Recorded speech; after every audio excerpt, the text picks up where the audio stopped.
Hello, welcome back to Stoeger Academy. My name is Jonathan. Today I'm going to be showing you the Stoeger P3000 Freedom Series. So this is a Stoeger brand shotgun. For those of you who don't know, a Stoeger is an importer, and it's a subsidiary of Beretta, which is also the company that owns Benelli and Franke and Uberti and Seiko and Tikka and a bunch of other companies. They are a family of companies that is very well known for quality. And the Stoeger is kind of the ultra budget company in their company, their family of companies. So this is their super budget pump shotgun. So it is a pump action shotgun. This is in 12 gauge. They probably make them in 20 gauge as well. The cool thing about this gun is it is a Freedom Series. So Freedom means that it's got an extended magazine tube. Now this is important because this is an imported gun. It's made in Turkey. There's a thing called 922R compliant. It's a ATF rule. And basically it requires that shotguns, and I think many different types of guns, but just talking about shotguns for right now, shotguns have to have lower capacity than like max potential. So on max potential for this gun with an 18.5-inch barrel is going to be 7+1, like it is here. However, because of 922R compliance, in order to import this gun, they have to have lower capacity. So you'll see on many imported shotguns from Turkey or Italy or China, pretty much anywhere except the United States, they will be restricted to 5+1. And it's not because they want to, it's because they have to in order to import this gun. Now, 922R compliant is a really stupid rule. It's really ridiculous. However, it is the law. And so one of the ways you can work around it is to replace parts with US made parts to get a certain number of those parts to be American made, which I know sounds incredibly silly. It is. However, Stoeger is really cool because they actually did it for you. So Stoeger takes a shotgun that they make, the P3000, and then they turn it into a Freedom model, which means you get the full capacity of your mag tube. So you get 7+1 in the chamber. That's pretty cool, right? So this is an 8-shot shotgun. And when you all of a sudden have an 8-shot shotgun, now you're going to be able to compare it to the US made shotguns that don't have to deal with that 922R compliance. And you're going to be competing against the Mossberg and the Remington 870. Those are pretty much the only two American made shotguns that this gun can compete with in terms of the capacity. So that's kind of a leg up for American made shotguns. This is in 12 gauge, as I mentioned before. It is unloaded, but I will show you as well. So we have nothing in the chamber here. We have no rounds in the mag tube here. So this gun is totally unloaded. I also have my Supernova over here, which I'll show you as well. Supernova is unloaded. But you're behind the camera, so you don't need to worry about that. But these guns are both unloaded for your sake, and for mine too. So let's talk about this gun. When we're talking about budget guns, there's a lot of competition in that realm. And this one really brings something to the table that a lot of the other ones don't. And one, it is very inexpensive. It's I think like $400 to $500, which is more expensive than a Maverick 88, by the way. Maverick 88 is like $250, maybe a little less. But it brings with it some really cool features. Probably the most interesting feature of this gun that it brings for the price is that it has a chrome lined barrel. Hopefully you'll be able to see it with me. But this barrel is chrome lined. Pretty cool, right? So chrome lining makes it so that your barrel is a little more corrosion resistant and is generally considered a high quality feature. The controls on this gun are very typical of pump action shotguns. Your action release is this little lever right here. So when the internal hammer is cocked, you can't pull back on the pump unless you push the action release or unless you pull the trigger. Both of those things will allow your pump to move backward. Your safety is right here. It's a cross bolt safety, very similar to the Remington 870. You have a lifter here, much like the 870 or the Winchester Sxp. Many shotguns have a lifter. This one does not stay down when you push down on it, which is normal. Anytime you have a lifter, you do have to be careful that when you put rounds in, these are dummy rounds, you have to be mindful that when you shove rounds in there, that you don't let your finger get pinched. So that one didn't pinch me, but you gotta be careful with gloves or if you got big fingers. This little cutout definitely helps with that. For those of you who don't know how to load a pump action shotgun, we'll go over that real quick. Oh, where'd you go?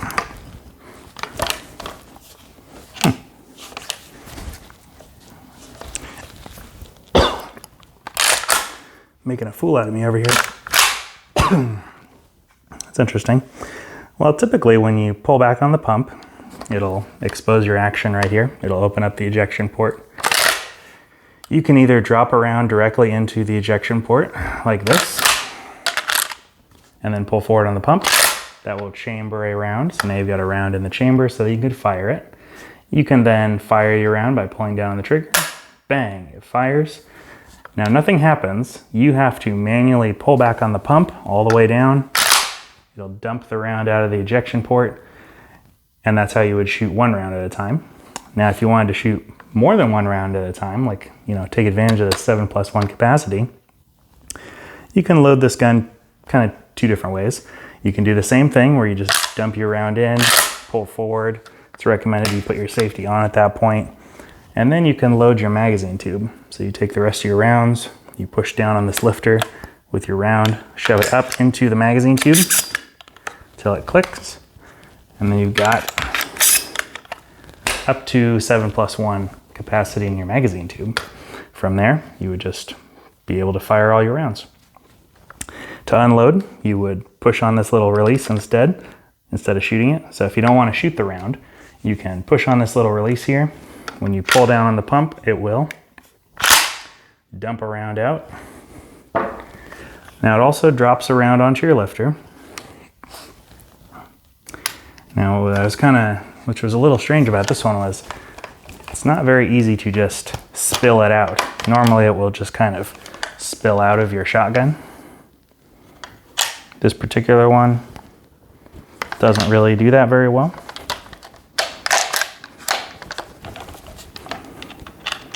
Just gotta mess around with it a little bit to get that round out of there.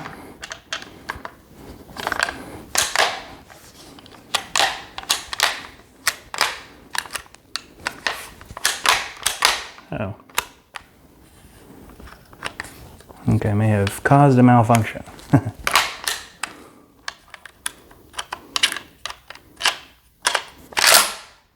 There we go. That's interesting. I've never had that happen, but I caused a malfunction on camera. That's fine. So you've got two now that have come out of there. And we've got one more on the lifter. So we got to get that third one out. Now, very interestingly, it does not come out that way.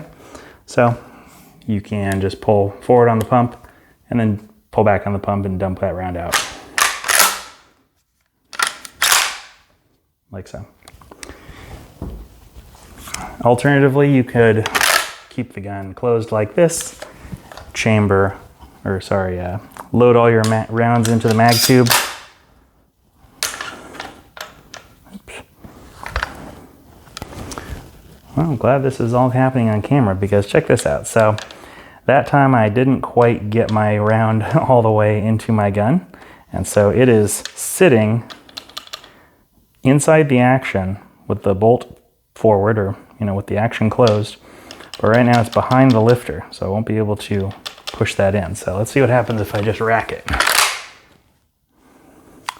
All right, so when I racked it, it went, it's still visible here. So that's good. At least that's not a problem. All right, so same thing. We're gonna load our mag tube. So this time make sure I get it all the way in. All the way until it clicks. And from there, then we can chamber around, pull back, pull forward. That time I went a little slow that time, so that's why it kind of malfunctioned there. When you're chambering and unchambering rounds, you want to make sure you pump forward with authority. You don't want to kind of gingerly, slowly do it like I did there. So I'm going to pull back on the pump, dump that round out, chamber, dump that round out. So that's one way to unload your gun as well. Many times you can push on a little lever on the inside of your gun here. So let's see if I can do that here.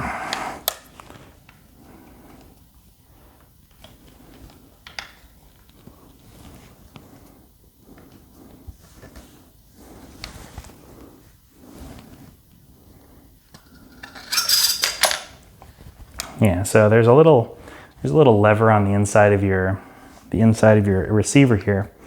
It's basically this little piece of metal that's keeping your round from dumping out into your mag tube until you're ready for it.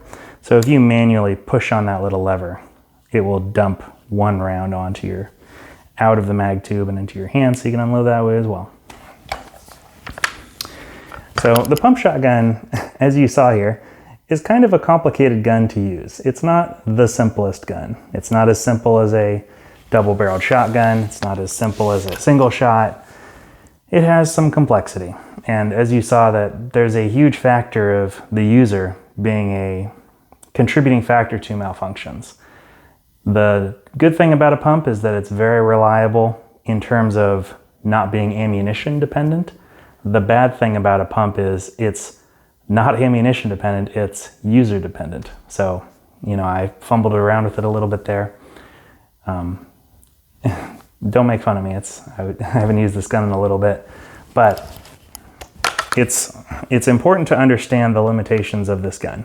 If you were going to hand this gun to somebody and they've never shot a pump shotgun before, you saw how much complexity there was to be able to use it, unload it, load it, and you can only imagine that having to do that under stress, or having to figure out how to make all that work under stress, would be hard. So if you're thinking about this gun for somebody who doesn't like to shoot, or maybe you're going to put it in a closet and you've never used it for years and years and you think that this is going to be your defensive gun, I would recommend you choose something a little less reliant on you if you're not going to practice with it heavily.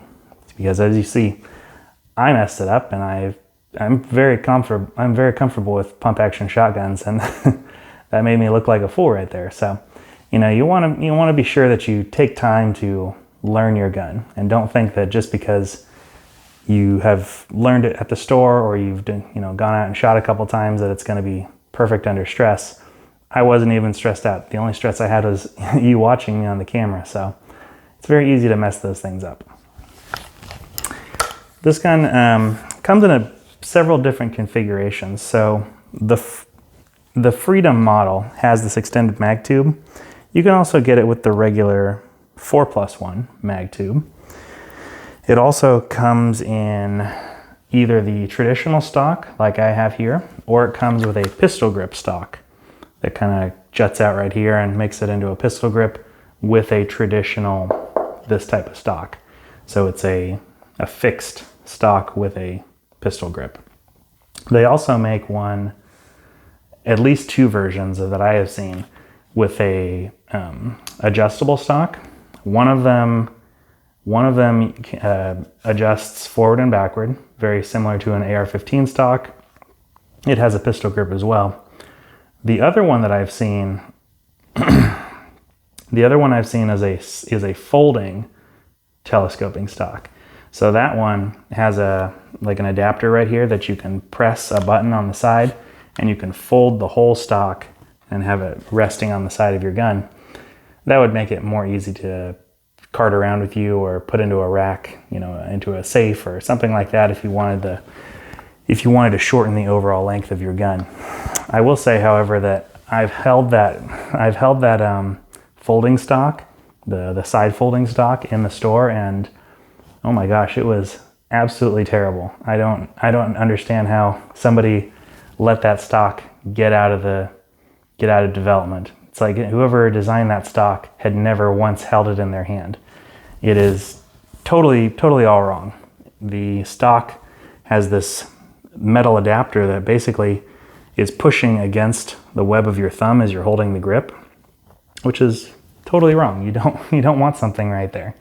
So I'd highly recommend you don't get that one. However, the traditional stock is by far my favorite. It's very easy to grasp. It's very easy to shoulder. I will say, if you have if you're someone who's not as tall, if you need a shorter length of pole, then this stock is pretty much not going to work for you because it's normal length stock. So I'm 6'3", and this stock is just a little bit, maybe a little bit too long for me. You can see that my finger just barely rests on the trigger when I put it into the crook of my elbow. So it's fine for me, but if you were a little shorter, it might not work for you. The fore end, that's this piece here, the pump, it has a little extra material back here. So this is more traditional for European shotguns. They seem to really like this feature of having this extra little bit here. And it allows somebody who's shorter to be able to reach the pump. So if you didn't have this extra piece here and you had to use this part up here and your arms are a little too short, like if I have to hold the gun out here, then it puts my leverage point out further. So if somebody has a little shorter of arms, they can still work their action back here, which is a nice feature, I guess. It does make it so you have to keep the pump forward to put rounds into your action, because it kind of obscures the lifter here. I will say that I don't particularly like the action release up here. This is basically in the exact same spot as semi-auto Benelli shotguns or semi-auto Stoeger shotguns. And again, it is more the European style where they have this little lever here. On semi-autos, it does a bunch of stuff, but on this gun, because it's up high and doesn't jut out further than the trigger guard, you have to search for it. So if I'm looking for it, I would change my grip I'd break away from this pistol grip. I'd come up here with my middle finger or index finger, either one, and then I would work the action like so. But it's kind of a precise spot, as opposed to the Remington 870 or the Benelli Supernova. You can see that it's roughly in the same spot, but it juts out. So it's not recessed around the trigger guard. Instead, I can easily feel where it is. It's just right there. The Mossberg pattern and also the Winchester, they had your action release back here. I will say I prefer my action release a little further up. However, there's not really an advantage to having it further up. There is a slight advantage to having it in the rear of the trigger guard, that you can hit your action release without shifting your grip up. As I mentioned in my 870 versus Mossberg video, to call that a huge advantage is a little silly. The only times you'd ever need to open your action is when you are changing your ammunition for some reason, or when you're unloading your gun. There's no reason to push that action release other than that. If you were trying to clear a malfunction, you probably would have already pulled the trigger, in which case your pump would be open and your action would be accessible anyway, so you don't need to worry about that. The sights on this gun are not a bead sight. So most shotguns use a bead sight. This one uses like a front rifle sight, but without a rear rifle sight. So I've painted mine orange, which hopefully you are able to see. Otherwise it's just black. It's the same color as the barrel. And the way in which you would use a bead sight is the same way you'd use this sight. Your rear sight, if you call it that, is really just the back of the receiver here. So when I bring my gun up and I tuck it into my shoulder, I snug my cheek up against the stock. When I'm looking down the barrel, I'm seeing just kind of the tip of the front sight, and the back of the receiver is my reference point for how high I should have the back of the shotgun. So it's a pretty decent sight. It's basically just a bead sight. I would prefer a bead sight, actually. The bead sight is more visible. That's why I put this orange paint on here. But it's perfectly usable. If you get the pistol grip Stoeger shotgun, it comes with a rear ghost ring sight. So it has a rail here and then has a ghost ring sight aperture put on here. This gun is not drilled and tapped, so you can't put a scope base on here if that was important to you. Many other shotguns do have scope bases, like the Supernova. It is drilled and tapped. The Maverick 88 is not drilled and tapped. The Mossberg 500, once you move up to the 500, then all the Mossbergs are drilled and tapped. The 870 is typically not drilled and tapped. The only one that I know of that is the 870 Tactical, but that's like a one of many, many models. So there's very, very few that are drilled and tapped. You could always do that if you wanted to though, but I wouldn't bother if I was you. I don't really, unless you want to put like a red dot or something on this. This is intended to be a defensive gun. It's a home defense shotgun. It's not really intended to be a hunting shotgun, though you certainly could use it for that. Speaking of hunting, this is a fixed cylinder bore shotgun, so it does not have any sort of constriction on your pattern, and you can't change it. So if that was important to you, then this gun would not be for you. I'm sure that you can get other barrels for this gun. I don't know if that would interfere with the whole 922R compliant thing. That's really the main reason you're buying this gun, I'd say. You're buying this because you don't want to have to deal with all that stuff. Take a look over here at this one, at this Supernova. So the Supernova I have put on a Nordic Components aftermarket extension on here. And in order to make this 922R compliant, I have to change the internals to have some of the internals be American made instead of Italian made or foreign made, basically. And I would always encourage you to follow all laws and make sure that you comply with the laws. So 922R compliance, if that's important to you, the Stoeger is the reason the Freedom Series is the reason you would go that route. Being a Turkish made shotgun, so maybe I didn't mention this, this shotgun is made in Turkey. So even though Beretta and Benelli are Italian made companies, Stoeger is an importer, and Stoeger imports a Turkish made shotgun, which I think is made by Versan. And Versan, if you've never heard of them, is a really, really well-known, well-respected shotgun maker in Turkey. In fact, even though we have I'd say in America we have kind of a bias against Turkey, prejudice against Turkish-made products. we really like American-made products, and we kind of, we tolerate, you know, Italian-made products and French-made products, and sometimes they have a mystique about them. Like, for example, we really like, you know, Ferraris and Lamborghinis, and those are Italian-made products, but I don't think we have really any Turkish-made brands or Turkish-made items that we really like because they come from Turkey. Turkey to us, you know, to wear our prejudice on our sleeves is not really a, it doesn't seem like it's a selling point for us. And so if that's really important to you, then this is not going to be the gun for you.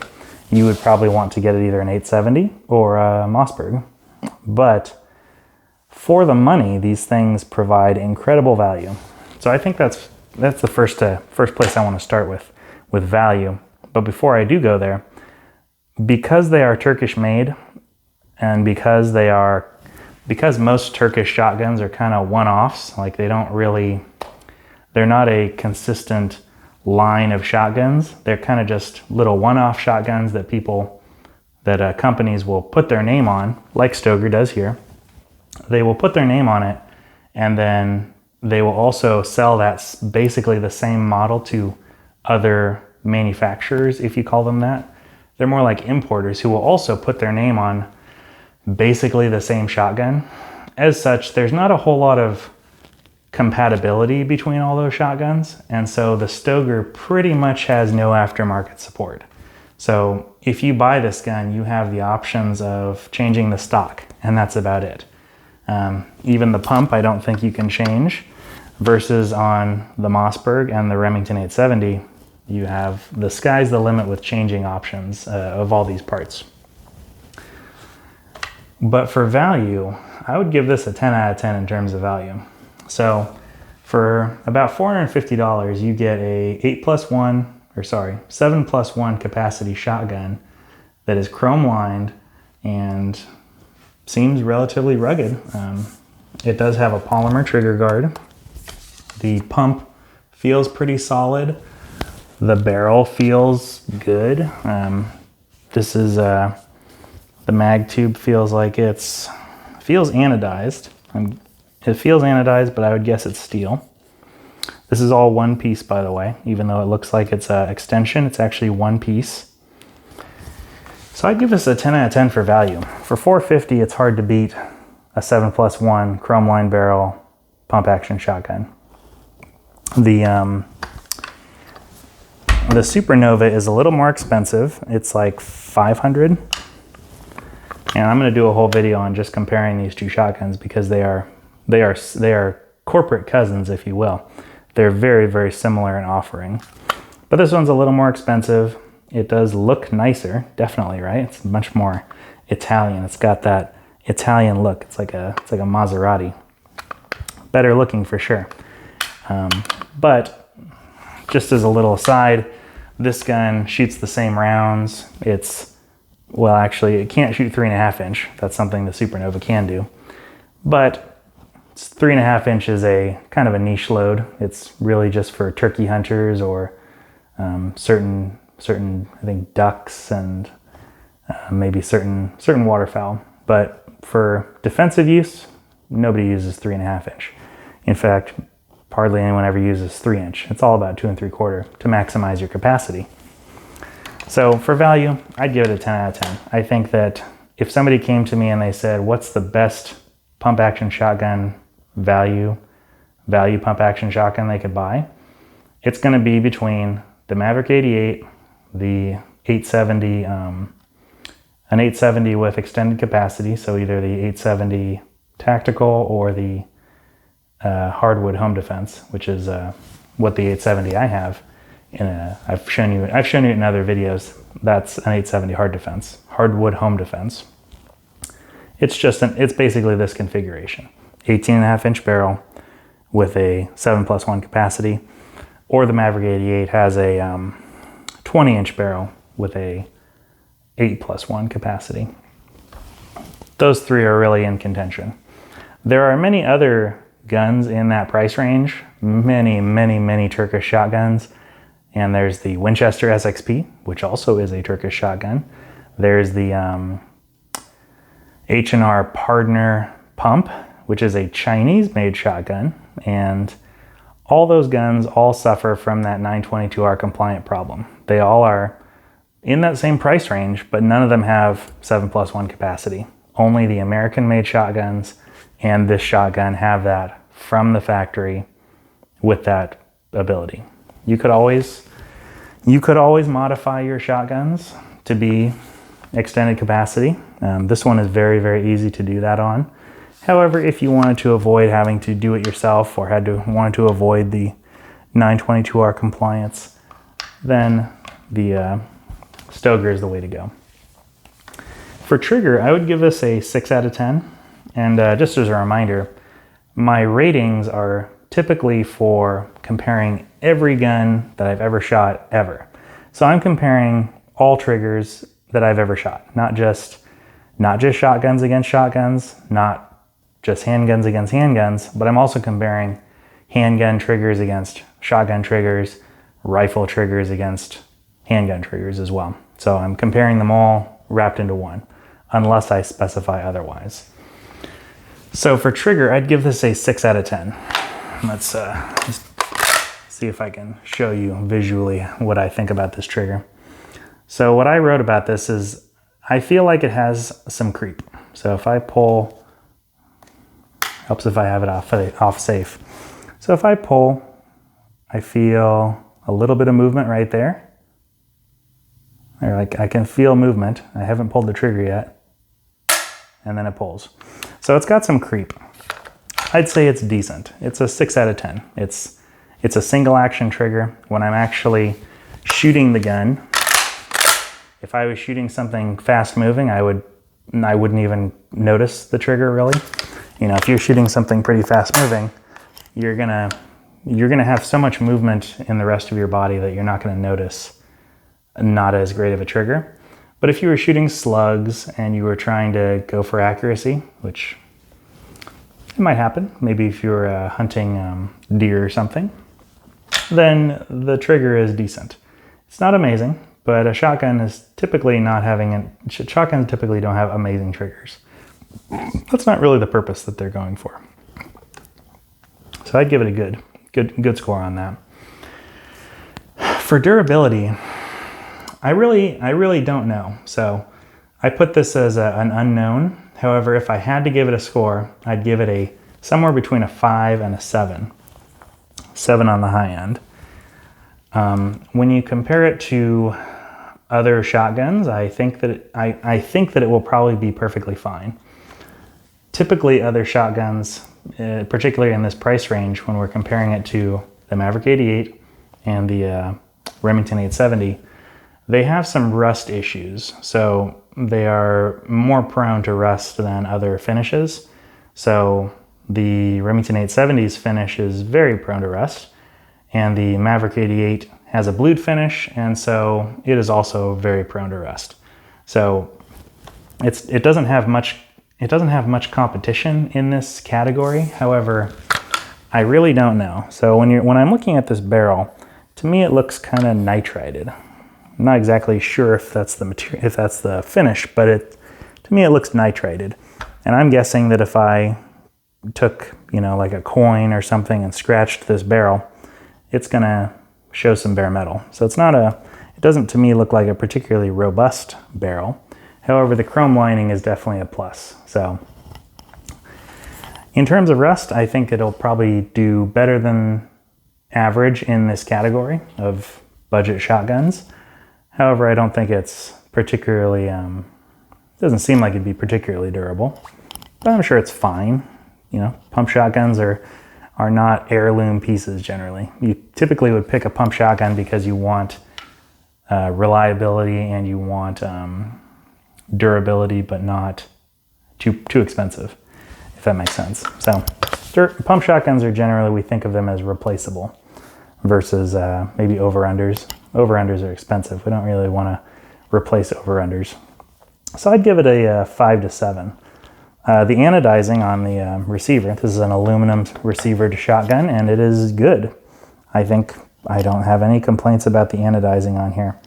I do already have a couple scratches from shooting this gun. Not sure if you can see it, but I can definitely see some anodizing coming off. So, you know, it's not perfect, but it's, you know, got to remember the price. $450, not bad. I'd give it a 5 to 7, but it's truly unknown because I just don't have enough data on this because it's a brand new shotgun to me. I probably will never shoot it long enough to understand what its true durability is, and it will probably, for whatever reason, it doesn't have a lot of following. You know, when I look online about this gun, it seems like it's a sleeper. Very, very few people are really buying this gun in droves, and I think it's because of the Turkish-made nature of it. People are just not crazy about Turkey, products-wise. For shootability, I would give this a 3 out of 10. And remember, this is against all guns. So pump shotguns are pretty low on the shootability factor. They're not particularly comfortable to shoot. However, I will say that it's not bad. It's just as bad as every other pump shotgun, which is to say, not great. I will mention that when you're comparing all pump shotguns to each other, they're all pretty similar. Probably the main contributing factors to the shootability category for them is, does it have a steel receiver? Does it have extra weight on the end of your magazine tube? Because that'll add weight, and weight is good for reducing recoil. And has the recoil pad. So the recoil pad on this one is not very good. It's not a metal plate, which is good. However, it has very little give. It's not very comfortable. However, in shooting this, I don't remember it to be particularly bad. So it's surprising. I'd give it a 3 out of 10 though for shootability. It's not the kind of gun that you'd want to go shoot for, a whole day. If you're going to go bust clays for hours, then you're probably going to want something semi-auto, and you're probably going to want something with lower recoil. For reliability, I was going to give this a 10 out of 10. However, I had some little bobbles there on camera. So, I will say that I have not shot this gun, and I have not messed around with it enough to really get super comfortable with it. There's some quirks of every gun. However, I think that reliability should be a 10 out of 10 if you're actually using it in the moment in correct fashion. Part of showing you various things is that I have to go deliberately slow to get it on the camera, and it doesn't often work out very well when you're trying to run a pump shotgun, because pump shotguns demand that you really use them with authority. There's the whole idea of short shucking your pump. So what that is when you pull the trigger, you fire, bang.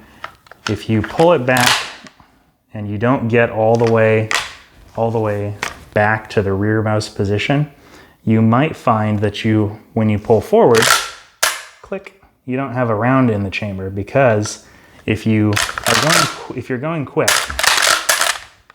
and you accidentally don't pull it all the way down and hit that last little bit, it's not going to dump around onto the lifter, which will then not put around in the chamber.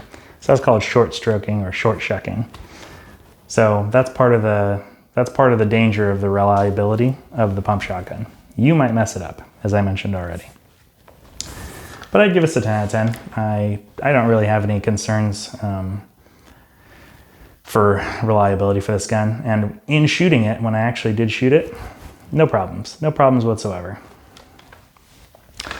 So as I already mentioned, the main competitive offerings against this, for me, I have to consider only $500 and less, because if you count guns that cost more than $500, you're not really in the same category anymore. Now you're in a whole different category.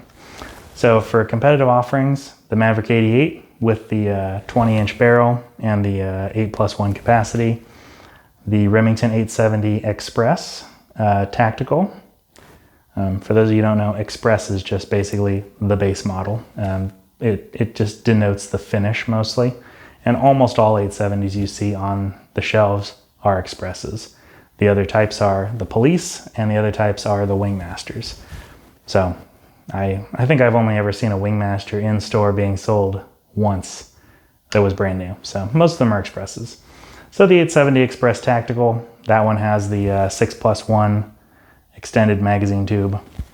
That would also be in the same category. It's like $450, maybe $500, depending on when you get it.